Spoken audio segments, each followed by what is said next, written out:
Good afternoon, Banesh. Firstly, I wanted to thank you so much for your time. I really, really appreciate that. So thank you. I would love to start with the most talked about developments in the industry, Purple Fabric, which Financial Times have described as the world's first open business impact AI platform. And it's an ambitious initiative grounded in first principles and focused on real enterprise impact. I know you have led large scale platforms, but how do you take something as complex as AI vision and translate that into clear, actionable priorities for your teams? Raj? Yeah, I think, it's an interesting question, Joseph. I think if I think about it, I've always been involved in many big transformations in my lifetime, right? Right from some of the first few things we did in my early years in India to what we did globally in my sort of global role with, one of the largest multinational banks at that time, Citibank, global consumer business. We did many things that were transformational as the market changed and technology changed. But if I sit back and think about it, there are many triggers to that, right? One trigger was the internet. The internet fundamentally changed the way financial services and technology operates. And it took some time in the early years for everybody to recognize the power of that. Sometimes it's the customer, the end customer, and then it's the enterprise. Because most of the customers go back to the enterprise and say, I just need to use what I can easily do today as a customer. Why can't I not do it at the enterprise? So we've seen this evolution. And I spend most of my time on the bank side. And if we simply put it, I would say I was the buyer. The last 10 odd years in various things that I've done, I've actually been on the other side, which sort of is like the sell side. And when I actually bring a lot of that experience on the buy side and transformation, I always have a sort of a buy side bias. And that has some positives and now obviously some negatives, I'm sure, which we need to keep working on. But sometimes we can get too heavily skewed from the sales side of things, right? So now I recognize maybe 3, 4 years back that some of the businesses that coming out of COVID, where I was requested to be involved in managing some business lines, which is primarily in those days insurance and just about the early stages of our wealth platform, which it has begun. How do we actually differentiate ourselves considering both those businesses were in evolutionary and rather earlier stage of their evolution? To me, fundamentally, the big difference recognized at that time could be AI. We were doing some good work in wealth, we were doing some good work in insurance, and we really needed to take that ahead. And therefore, Intellect AI as a brand appeared because fundamentally our position was we are a next generation AI driven product company. And even the AI industry, which has been there for a long time now, was still using the early stages of machine learning, deep learning for financial services, and all the challenges of making that happen. Right? The very talented engineering groups were continuously developing a vision that we all know will evolve, just like the internet evolved. Right? Today we can't do without the internet. So we will also land up in a situation where you will not be able to do without the AI, but we are in the early stages of that evolution. So I think fundamentally the discipline of thinking AI first has become more prevalent today than ever before. We have to absorb it in everything we do, not just few businesses or products, but across the company. And actually, it's across the industry. And you'll see an enormous amount of hype that has appeared in AI. I think the inflection point was OpenAI and the large language models. And there's so many hundreds of them, thousands. But they're most important few. And just like in the internet, there are thousands of companies, and just a few eventually made the equation work. We believe Purple Fabric is best positioned because of our years of experience in financial services through various digital transformations, with the rapid movement from large monolithical solutions to EMAC. Um, you know, in this podcast, not everybody would understand maybe the term EMAC, but really at a very high level, event driven, very common events in financial services. However, everybody does it their way, which makes it, makes the whole development more challenging, even more challenging in a monolithical environment than in a microservice environment. And the microservice is the M. And then all of this events and microservices need to be connected. We have a lot of legacies inside an organization, as well as a lot of external connectivity we need, including connectivity to very good, startups and fintechs and so on that the client wants. So the A is APIs to be able to manage all those transactional and service APIs more efficiently. Uh, and then finally, C, is the cloud. Now, obviously, the cloud's been there for long. Certain industries absorbed it even faster than financial services. And many markets around the world are still running on-prem in their data centers. They haven't fully absorbed the cloud because that's a completely different range of capabilities and skills that every organization has to develop.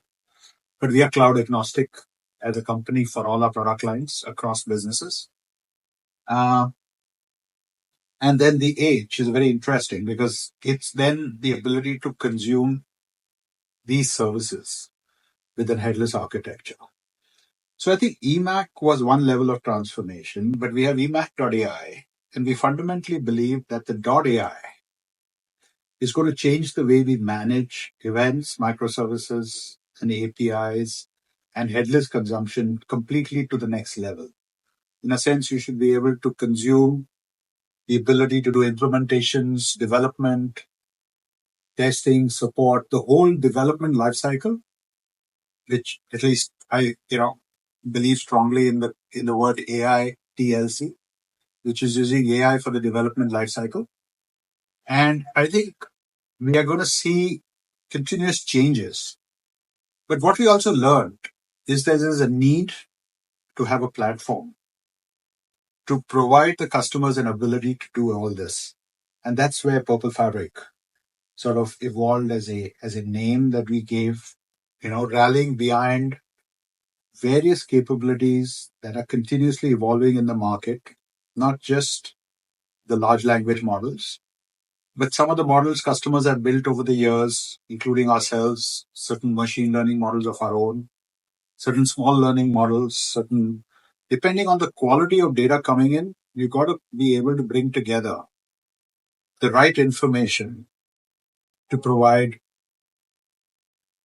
what we call the enterprise knowledge garden, provide information which is not just market information, but trusted information that every financial institution has of their own data coming from transactional model and other data models of their own, or even their warehouses and their data lakes over the years.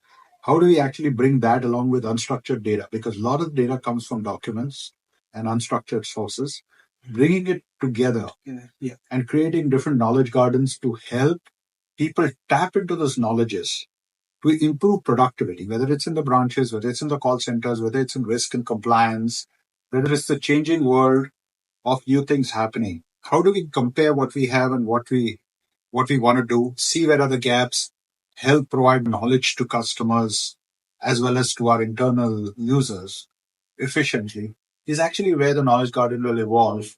And it is a more controlled, secure, traceable amount of data information that we provide to our customers using a Gen AI type of capability in a trusted environment, which is the enterprise knowledge garden.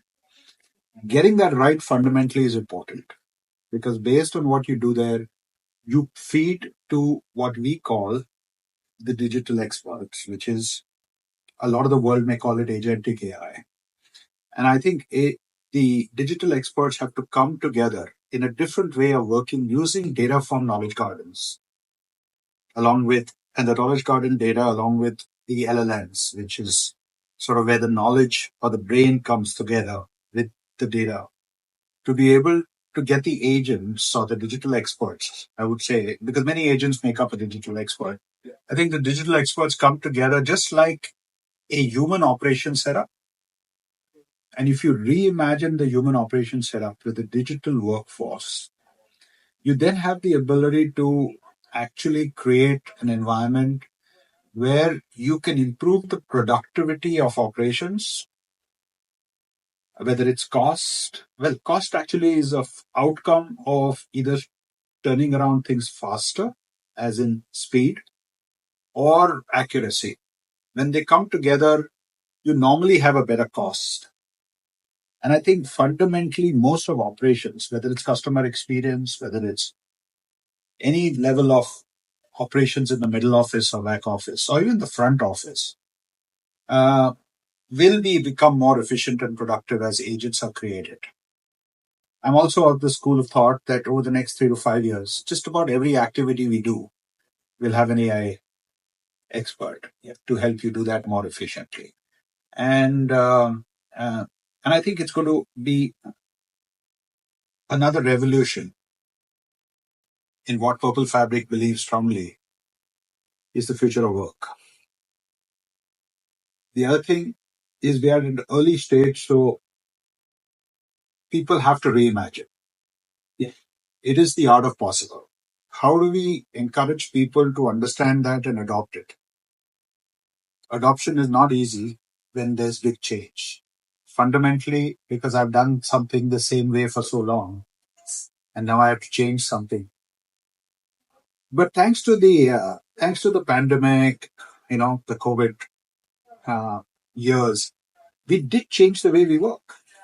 And we had limited choice to do that. We were forced to do that, and we did it. Here, you have to actually make change happen. You have to encourage it. And what we've learned is once somebody gets used to change, it's unlikely they'll go back. So we are only moving forward here.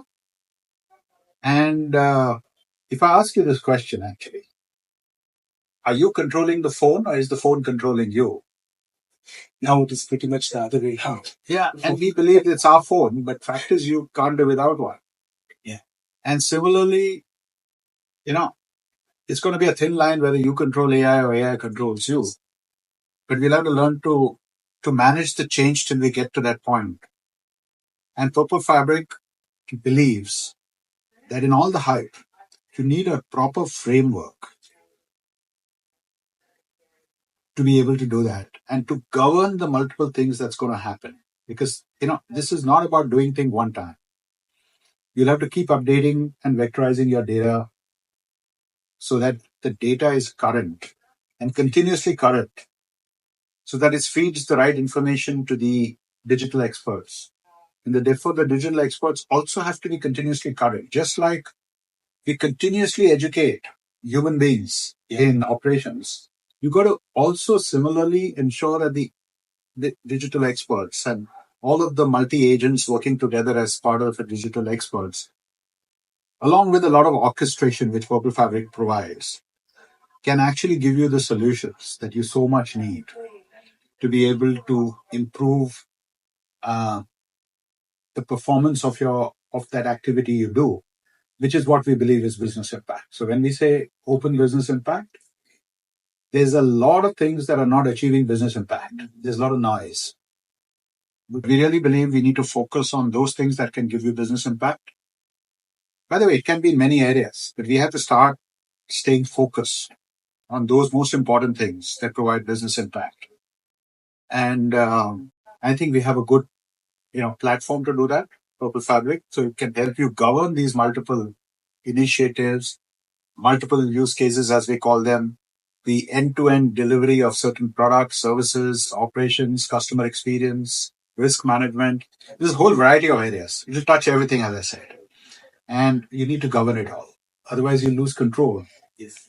And we know what that means, right? Because we've been on the other side of the banks, managing multiple countries. At least I have in the past, and you could lose control if you can't govern things properly.